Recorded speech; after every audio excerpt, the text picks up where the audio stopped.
Slay the Gods, episode 38. Untuk melihat video selengkapnya, sahabat bisa kunjungi playlist yang telah Sabta Novel sediakan. Yuk mari, kita berimajinasi bersama dan masuk ke alur ceritanya.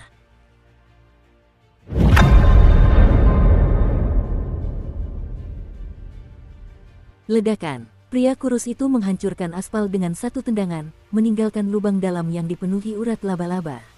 Fatih Bailey terhuyung-huyung menghindarinya dengan kaki telanjang, berteriak dua kali, lalu mengayunkan pedang besar di tangannya lagi.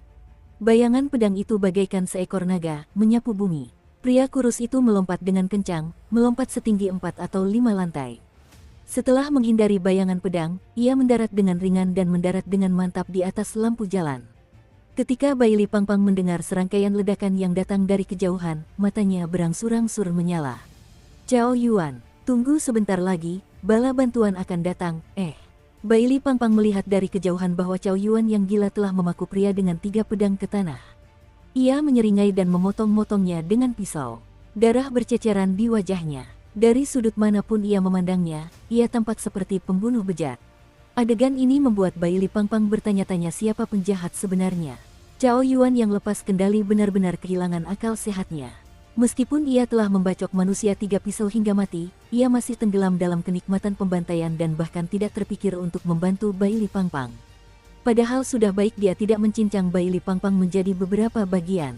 Benda tak berguna, umpat lelaki kurus itu ketika melihat keadaan menyedihkan lelaki dengan 3 pendekar pedang itu, dan serangannya pun semakin ganas.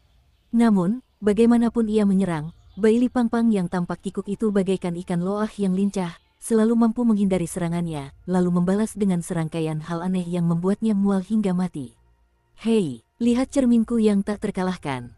Bailey Pangpang mengeluarkan cermin bundar sederhana dari handuk mandi dan menyorotkannya ke arah pria kurus itu. Cahaya bulan yang terpantul dari cermin menyinari wajah pria kurus itu, dan sosoknya tiba-tiba berhenti. Saat itu, lelaki kurus itu merasa seolah-olah otaknya dihantam palu dengan keras. Seluruh kepalanya berdengung dan wajahnya tiba-tiba memucat seperti kertas. Serangan psikis. Ia nyaris tak mampu berdiri tegak, menatap Bailey Pangpang dengan mata penuh amarah. Sebelum ia sempat bergerak, Bailey Pangpang tersenyum licik dan mengayunkan pedang besar di tangannya ke bawah lagi. Bayangan pedang yang tebal langsung menenggelamkan sosok lelaki kurus itu, dan sejumlah besar asap dan debu mengepul. Bailey Pangpang berdiri di sana dengan satu tangan di pinggangnya, menyentuh hidungnya dengan arogan, dan mendengus, "Cijing kecil, konyol." Begitu dia selesai berbicara, sesosok muncul di belakangnya seperti hantu. Tubuh lelaki kurus itu berlumuran darah, dan ekspresinya sangat ganas, seolah ingin melahap Bailey Pangpang hidup-hidup. Ia mengangkat tangan kanannya tinggi-tinggi dan tiba-tiba menebas ke arah belakang leher Bailey Pangpang. Bailey Pangpang merasakan hawa dingin di belakang kepalanya dan berpikir ada sesuatu yang salah. Tepat saat ia hendak beranjak pergi dengan tergesa-gesa, terdengar erangan teredam dari belakangnya.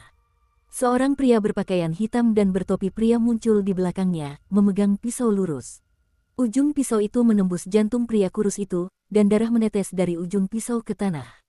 Pria kurus itu menoleh dengan susah payah dan melihat wajah yang tersembunyi di balik bayangan.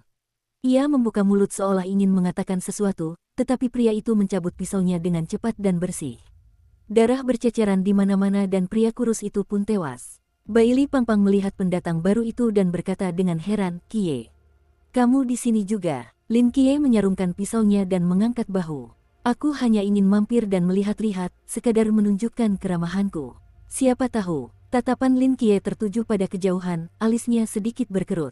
"Lupakan saja, kita tangani orang itu dulu." Bailey Pangpang tertegun dan menoleh. Ia melihat Cao Yuan tiba-tiba berdiri dari genangan darah, dengan pisau lurus berkobar api hitam di bahunya. Ia berjalan ke arah mereka berdua dengan senyum sinis, dan aura pembunuh memenuhi udara. "Untung saja kau datang, kalau tidak, aku tidak akan bisa mengalahkan orang ini." Bailey Pangpang tidak bisa menahan diri untuk tidak menggigil ketika melihat Cao Yuan yang tampak seperti iblis. Setelah maju ke alam kolam, reruntuhan terlarangnya tampaknya menjadi lebih kuat dan lebih ganas. Lin Kie mengerutkan kening dan mengulurkan tangannya ke arah Bailey Pangpang, gulungan tersegel. Bailey Pangpang meraih dan meraba-raba sebentar, lalu menyerahkan rekaman itu kepada Lin Kie dan mendesah tak berdaya. "Mulai sekarang, akan lebih tepat untuk menyebut benda ini, kunci kesucian Cao Yuan." Sudut mulut Lin Kie sedikit berkedut. Ia memegang pisau lurus di tangan kanannya dan tangan kirinya terbalut lakban. Sedikit kegelapan menyebar darinya. Cao Yuan yang gila itu sepertinya telah mencium bau kegelapan dan bertindak lebih hati-hati. Ia menatap Lin Qiye yang berada di tengah kegelapan dan berhenti, seolah ragu-ragu untuk bergerak maju. Lin Qiye mengangkat alisnya dan bergegas menuju Cao Yuan yang gila seperti hantu. Karena iblis gila Cao Yuan telah merasakan bahaya dari reruntuhan gelap dan tidak mau mendekat, dia akan mengambil inisiatif untuk maju dan menutup jarak di antara mereka. Ketika Cao Yuan yang gila melihat Lin Qiye benar-benar mengambil inisiatif untuk menyerang, ia menganggapnya sebagai provokasi. Setelah meraung marah, ia berlari ke arah Lin Qiye. Ding ding ding, di reruntuhan para dewa yang paling gelap, Lin Qiye dan Cao Yuan yang gila saling serang puluhan kali, percikan api beterbangan di mana-mana. Terbungkus dalam roh jahat, korosi gelap Lin Qiye tidak mampu mengikis atau mengendalikan apapun di tubuh Cao Yuan. Ia hanya bisa mengandalkan bonus pasif penari malam berbintang dan alam ilahi fana yang telah ditingkatkan untuk melawannya. Namun, Black King Slashing yang dipromosikan ke alam pool juga sama dahsyatnya. Baik itu api pembunuh yang mendebarkan maupun mode pertarungannya yang gila, itu sudah cukup untuk menjadi mimpi buruk bagi siapapun di level yang sama. Setelah kebuntuan singkat, Cao Yuan yang gila dengan mudah menekan serangan Lin Qiye dan langsung menguasai keadaan. Huhuhuhuhu. Cao Yuan yang marah meraung 2 kali, dan gerakan pedang di tangannya menjadi lebih cepat.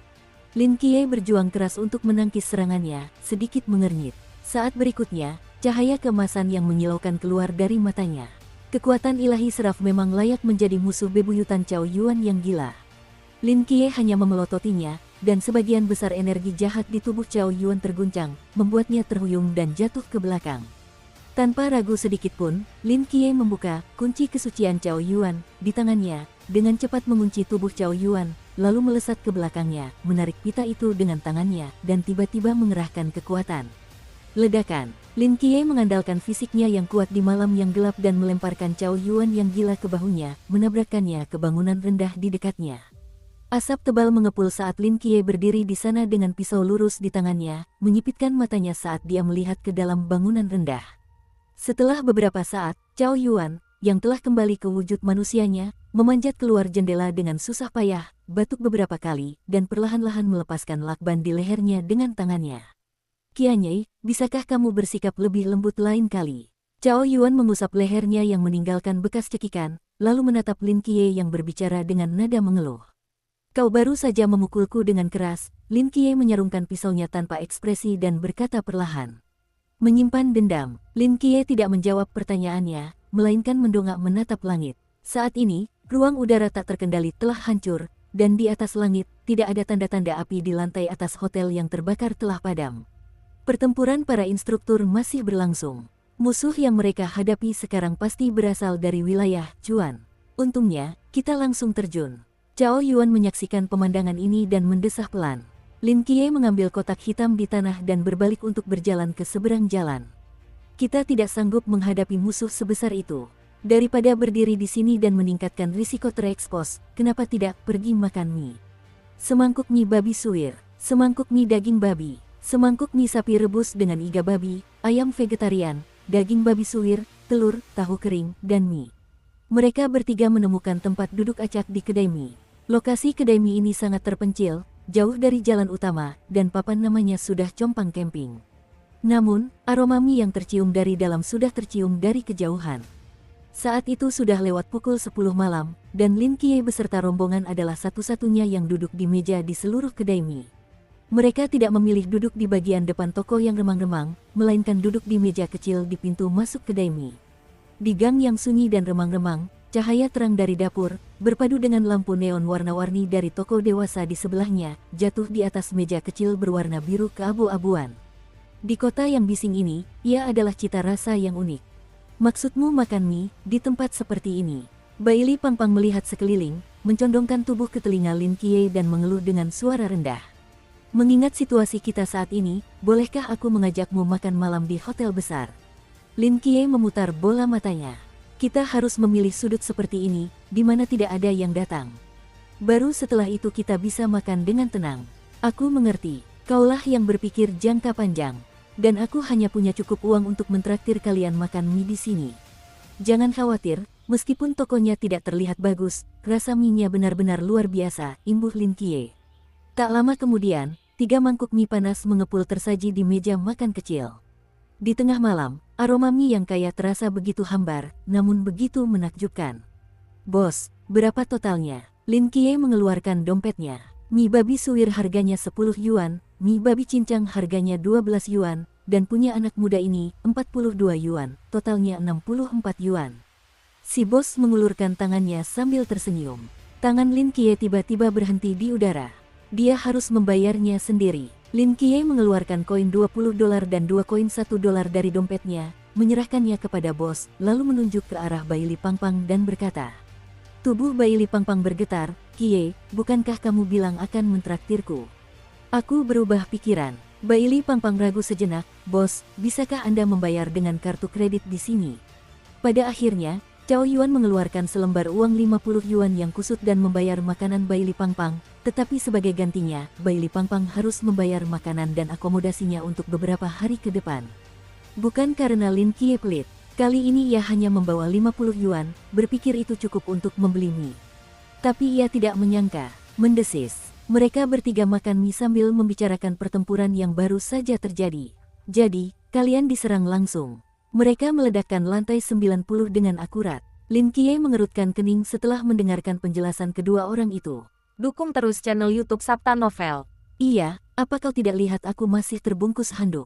Bai Li Pangpang menunjuk handuk compang camping itu dan berkata sambil tersenyum, "Tapi mereka seharusnya menggunakan senjata pemusnah massal, bukan senjata api. Orang yang mampu membangkitkan kekuatan sebesar itu pasti setidaknya berada di alam, cuan. Strategimu untuk melompat dari gedung dan melarikan diri sudah tepat. Begitu mereka melihatmu, kau tidak akan bisa melarikan diri sama sekali dan hanya akan terseret ke dalam pertempuran antar instruktur." Lin Qiye menganalisis. "Kau menginap di sini terlalu mencolok," sela Cao Yuan. "Kau harus mendaftarkan identitasmu kalau menginap di hotel seperti ini. Siapapun yang punya motif tersembunyi bisa dengan mudah melacakmu." Bai Li Pangpang bergumam, Aku sudah terbiasa. Waktu di Guangzhou dan Shenzhen, aku selalu menginap di hotel yang lebih bagus dari ini. Ini Changnan, bukan dunia keluarga Bai Limu. Tapi sejak kecil, aku sudah menghadapi setidaknya 800 percobaan pembunuhan, bahkan mungkin 1000. Pembunuhan sehebat ini belum ada apa-apanya." Bai Li Pangpang melambaikan tangannya dengan acuh tak acuh.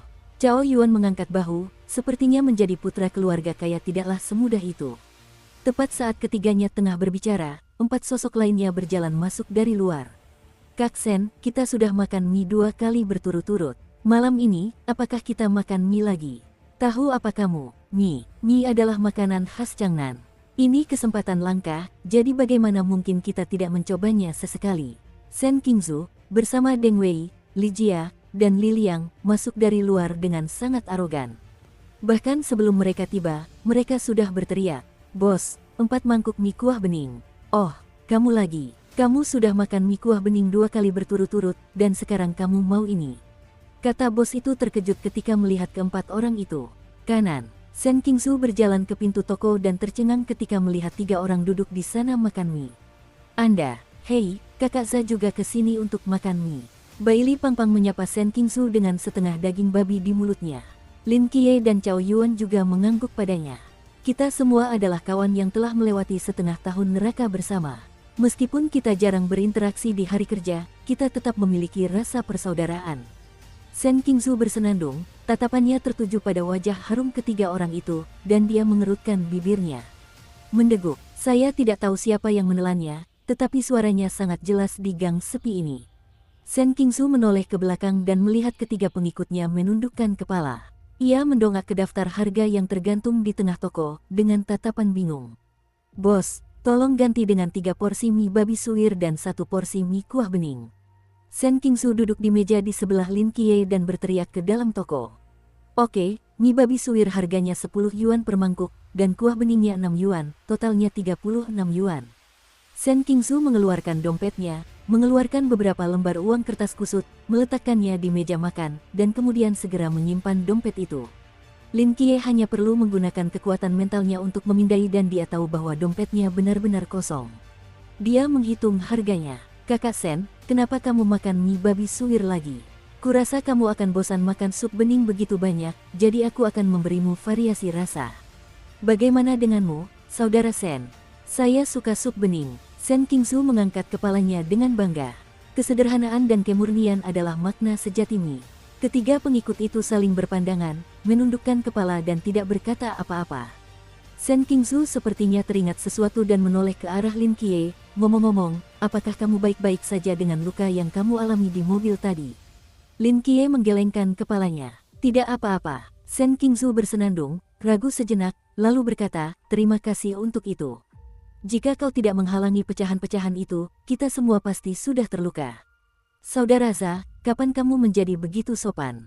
Tanya Baili Pangpang dengan curiga. Gemuk, aku selalu tahu rasa terima kasih dan dendam, kenapa kamu bersikap sopan? Sen Qingzu memelototi Baili Pangpang, lalu menatap Lin Qiye dan berbicara perlahan. Aku tahu liburan ini tidak akan mudah. Kalau kamu punya kesulitan, beritahu aku ya. Demi persahabatan kita, aku pasti akan membantumu sebisa mungkin. Lin Qiye mengangkat alisnya, dan sebuah ide tiba-tiba muncul di benaknya.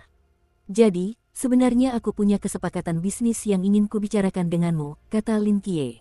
Apa? Lin Qiye menunjuk Baili Pangpang dan berkata, lindungi dia dengan erat selama liburan.